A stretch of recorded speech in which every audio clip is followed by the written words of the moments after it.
Bonjour à tous, bienvenue dans ce 5e épisode du Alley-Oop Express. Donc vous m'avez pas vu. Donc je me présente, David, membre du Alley-Oop Café depuis maintenant quelques mois. Ich groll nicht, und wenn das Herz auch bricht. Donc c'est ma première et c'est un privilège pour moi de vous présenter cette édition spéciale qui a lieu juste avant la reprise tant attendue de la NBA.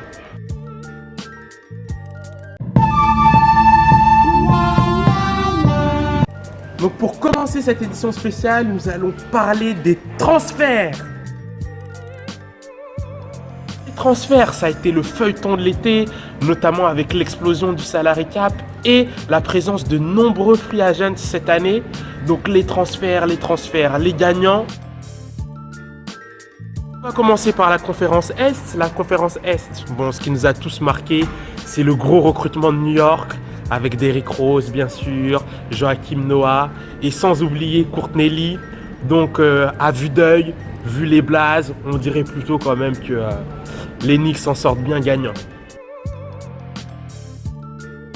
Je pense aussi aux Bulls, malgré tous les départs, avec quand même avec l'arrivée de gros noms. Quand t'as Dwayne Wade qui arrive dans ton équipe, ça passe pas inaperçu. Avec aussi, bien sûr, Rajon Rondo, qui arrive tout droit des Sacramento Kings. Donc on peut dire que sur le papier, les Bulls semblent gagnants, mais pas si sûr que ça quand on pense quand même au schéma de jeu, quand tu vois que tu as un Michael Gilchrist qui se rajoute, alors que tu as déjà des croqueurs de ballon comme Jimmy Butler, Rajon Rondo et Dwayne Wade. Donc sur le papier, ça semble gagnant, mais il reste quand même à créer une alchimie, vraiment un dynamisme au niveau du groupe. On pense aussi à d'autres mouvements notables, avec quand même Atlanta qui a perdu 2 joueurs majeurs en la personne d'Al Horford qui est parti du coup au Boston Celtics, qui semble quand même favori, mais on en parlera tout à l'heure. Et aussi Jeff Teague qui vient renforcer le gros effectif, il faut dire quand même, des Pacers pour cette saison. Donc voilà, c'était l'essentiel pour les mouvements sur la conférence Est. Et concernant la conférence Ouest, bon, on le sait, et sans vouloir faire de jeu de mots, le coup de tonnerre, c'était quand même cette traîtrise, allez, même si je suis supporter des Warriors, il faut le dire, cette traîtrise de KD qui nous a rejoints. Bon, je dis pas non, mais ça a quand même été le mouvement de l'été inattendu et ça vient renforcer le Warrior Squad. Donc KD qui vient renforcer le Warrior Squad et on a quand même des mouvements inversement avec le Warrior Squad qui a quand même beaucoup changé avec le départ d'un ancien, avec Harrison Barnes qui vient renforcer les Dallas Mavericks et Bogut qui l'a suivi. Le départ de Dwight Howard. Un des seuls avec Ibaka à avoir fait ce switch de la conférence Ouest à la conférence Est. On salue mon compatriote Ibaka, bon Congolais qui a rejoint le Magic avec Biyombo pour former une raquette d'enfer. On l'espère l'année prochaine dans la conférence Est. Là, on était sur la conférence Ouest, donc le mouvement notable, c'est bien sûr Dwight Howard chez les Hawks. Et bien sûr, Pau Gasol qui vient renforcer la raquette des Spurs pour former un duo de choc avec LaMarcus.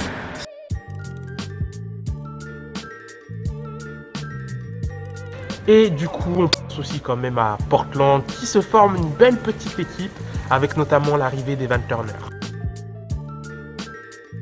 Donc voilà tout pour les transferts de cet été et c'est déjà beaucoup. Donc avant de poursuivre sur la NBA, on va quand même avoir notre petit instant cocorico.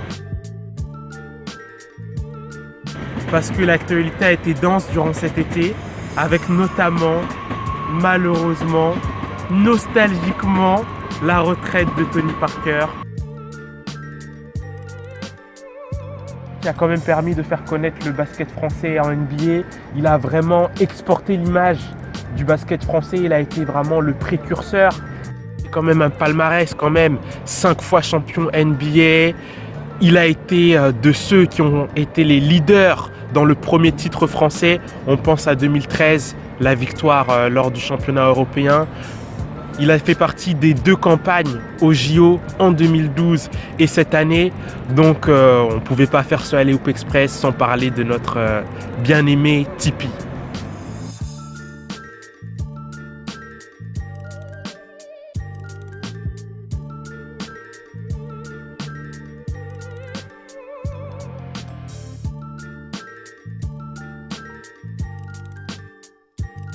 Dans cette actualité du basket français durant l'été, on pense bien sûr au maintien de Vincent Collet. Bon, chez les fans, ça a fait parler. On s'est dit qu'avec la retraite de Tipeee, il y aurait quand même un renouveau complet. On a eu des échos comme Pascal Donadieu comme nouveau coach. Mais finalement, c'est bel et bien Collet qui a été maintenu. Donc, pour ma part, bon, ça semble quand même être un bon choix au niveau de la transition, mais je m'attendais quand même à du changement quand tu te dis que Tipeee a laissé sa place, qu'il a été suivi par Florent Pietrus, Michael Gelabal, donc tu te dis que c'était vraiment le moment de renouveler, de laisser place à la nouvelle génération, emmenée par Batum, puis Gobert, Thomas Trell, et on pense aussi à l'Auvergne, et le cas Evan Fournier. Donc du coup, bon choix, mauvais choix, je suis plutôt mitigé. On va dire qu'ils ont essayé d'assurer la transition entre l'ancienne génération emmenée par Tipeee et la nouvelle emmenée par Batum et Gobert. Mais je pense qu'il aurait été bon quand même de renouveler l'effectif français et le coach par conséquent. Voilà pour l'instant Cocorico.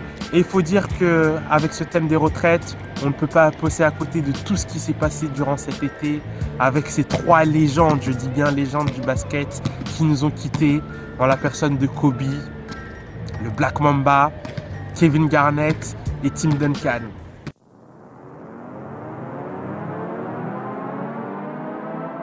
Donc c'est quand même un coup dur pour la NBA de perdre 3 superstars de l'envergure de Kobe, KG et Tim Duncan. Bon, ce qui a le plus ému le monde du basket, c'est quand même la retraite de Kobe. Le Black Mamba, parce qu'il faut le dire qu'il est quand même internationalement connu. Et ça fait mal, parce qu'en tant que 94, eh ben, c'est avec Kobe qu'on a commencé le basket.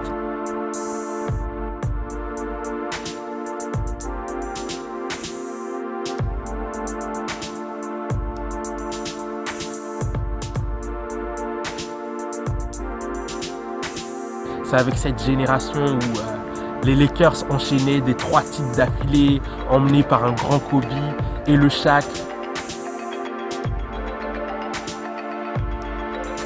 Donc c'est vraiment des gars comme Tim Duncan à l'époque qui était MVP, donc à l'époque de David Robinson, qui nous ont fait quand même connaître le basket. Et Kevin Garnett, ça reste quand même un monument. Je me souviens de cette campagne de 2008 des Celtics dans le match épique contre les Lakers et cette victoire au terme d'une finale d'anthologie. Donc ce qui m'a le plus ému, c'est quand même ce Mamba Out. Kobe qui a quand même été l'image du basket pendant plusieurs années. Donc ça fait quand même un pincement au cœur quand tu vois une star de ta jeunesse comme ça qui raccroche les Jordan, que j'ai envie de dire. Donc du coup, c'est quand même aussi à l'image du basket d'aujourd'hui, hein, ces 3 retraites. Quand tu vois que Tim Duncan et Kevin Garnett, c'est quand même des big men. Donc les voir sortir, c'est comme un symbole de la fin de cette ère du basket big man, où vraiment ça jouait dur sous la raquette. Donc c'est vraiment le symbole qu'on passe vraiment à une nouvelle ère du basket avec des nouveaux systèmes de jeu, ce small ball un peu incarné par Golden State. Donc du coup ces 3 retraites, elles font mal au cœur pour l'histoire du basket, mais elles sont aussi un symbole de l'évolution du jeu.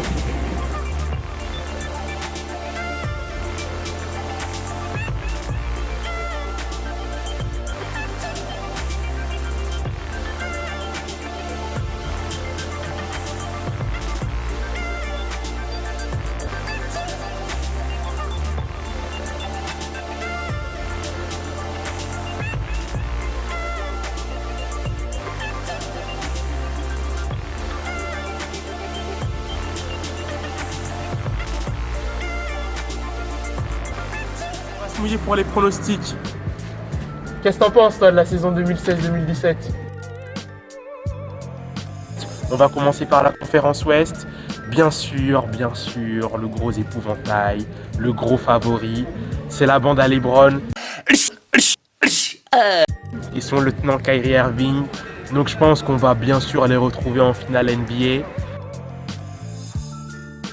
Toronto face à ses Cavs ou encore Indiana qui a quand même une belle carte à jouer quand on voit la ligne arrière avec Monte Ellis, Jeff Teague emmené par un super Paul George qui s'est super bien remis de sa blessure et bien sûr des potentiels comme Miles Turner et voilà du côté d'Indiana. Pensez aussi à Atlanta qui a quand même un super bel effectif et peut-être le renouveau de Dwight Howard, l'enfant du pays. Mais je mets quand même un PS sur cette surprise ou plutôt cette confirmation qu'on attend de la part des Boston Celtics. Voilà pour la conférence Est. On passe maintenant sur les pronos de la conférence Ouest. Bon allez, je vais droit au but sans surprise. Vous inquiétez pas les gars. Le Warrior Squad y sera, comme on dit, strength in number. Mais moi je dirais même strength in superstar. Avec quand même l'arrivée de KD. On s'assure quand même une place en finale. Et c'est là que ma grosse surprise intervient. Eh ben moi je pense pas aux Spurs, mais je pense aux Blazers, et oui, avec l'équipe de Portland qui m'a quand même bluffé la saison dernière en arrivant quand même en demi-finale et en présentant une belle opposition face aux Warriors. Et là ils se sont renforcés avec l'arrivée de Evan Turner, mais aussi avec du recrutement malin. Quand je pense à la raquette avec l'arrivée de Festus Ezeli, Mason Plumlee qui va sûrement confirmer ses dernières bonnes saisons. Il y a un coup vraiment une très belle carte à jouer pour les Blazers cette saison. Donc voilà pour les finales de conférence. Et quant à la finale NBA, eh ben j'attends bien sûr l'épisode 3 de la trilogie Warriors contre les Cavaliers. Donc sans surprise, je pense que ce sera la bande à Steph, KD et Klay Thompson, toujours face au King et le lieutenant Kyrie Irving.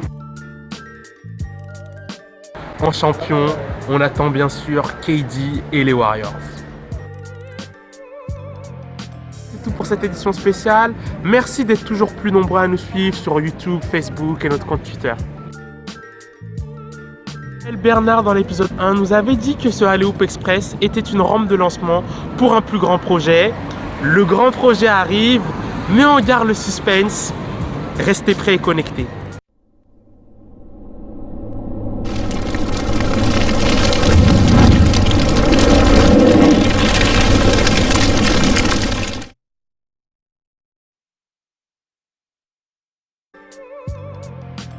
Bon allez Bobby, c'est la fin de l'épisode.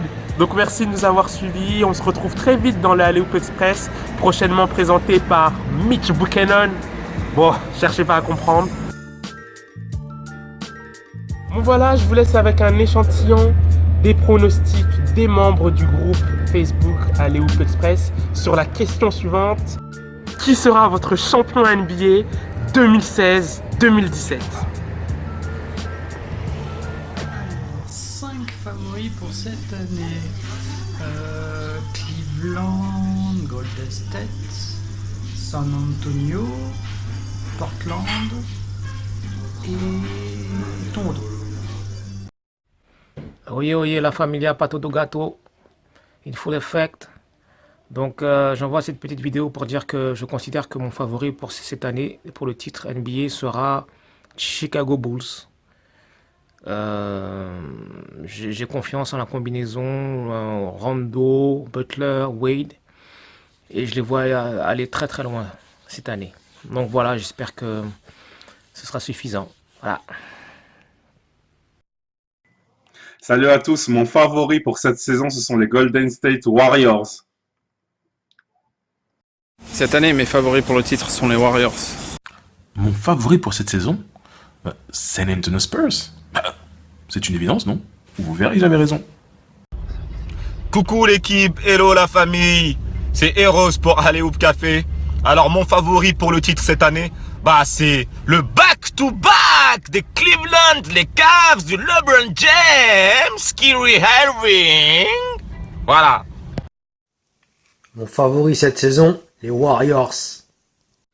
Salut les amis, bon ben je vais faire court hein. Pour cette saison NBA, je vois bien Indiana Pacers aller faire quelque chose, même prendre le titre. Ouais, parce qu'en fait bon, comme on m'a dit de faire un choix, mais pour moi je voyais plusieurs équipes qui peuvent, mais en tout cas pour moi, si je dois faire un choix, ce serait les Indiana Pacers qui pourraient avoir le titre NBA cette saison. Voilà. C'est pour toi Abel. Allez, ciao.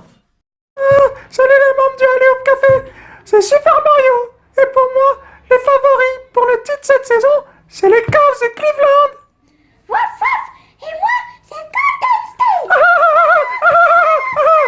Salut à tous les gars.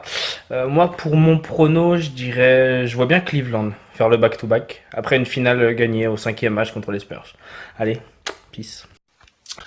Alors mes amis du Alley Express, mon favori de cette saison 2016-2017, non, ce n'est pas les Chicago Bulls. Non, ce n'est pas eux.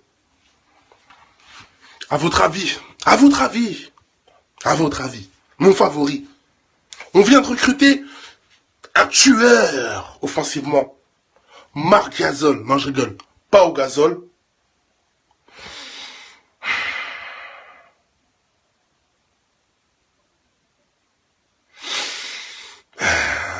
San Antonio Spurs. Alors, mes favoris pour le titre cette année sont les Cleveland Cavaliers. Salut les gars. Bon, moi mon favori pour cette année, je pense que ça va être Golden State, simplement parce qu'ils se sont bien renforcés, et même si on a toujours les Cavaliers qui sont là, et même si on a encore Chicago qui s'est aussi renforcé, pour moi c'est les Warriors. Bon, ça... Mon favori pour le titre cette saison, ce sont les Spurs. Go Spurs, yes. Alors, salut tout le monde. Alors moi mon pronostic pour cette année, comme vous pouvez le voir, ça sera les Warriors à l'ouest. Toutes les équipes à part les Spurs ont régressé. OKC en premier. Donc je vois personne à l'ouest détrôner les Warriors. Et à l'est, comme d'habitude, il n'y a personne à part Cleveland. Boston, Toronto, New York, ces équipes-là, ça va pas faire le poids contre Cleveland. Ça va se finir en 4-0 ou en 4-1 en playoff.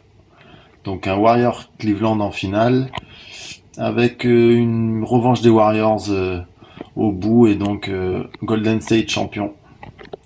See ya. Salut. Alors mon favori pour le titre NBA 2017, ce sont les Warriors.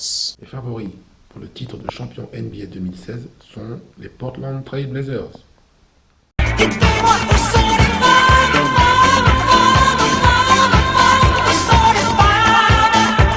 Mon favori pour le titre cette saison, ce sont les Warriors. Champions NBA seront les Chicago Bulls. N'est-ce pas, Raoul? Ouais, salut Didier, Roger, Alley Café, Facebook, Twitter, YouTube. Je voulais savoir quel serait ton pronostic pour le futur champion NBA. À toi Didier. Oui, pour faire plaisir à mon petit bédome que j'aime beaucoup, pour moi le futur champion NBA, ce sera Paul Pepito Pogba. Bonsoir. Pensez-vous que Hatem Ben Arfa sera champion NBA en 2017? Bonsoir. Juliette de Thème, champion NBA parquet 2017, Golden State Warriors. Bonjour, je m'appelle Bob et je suis membre du Alley Café depuis le début. Pour moi, le champion NBA 2017, ce sera très simple. Et vous savez qui? Adam Silver.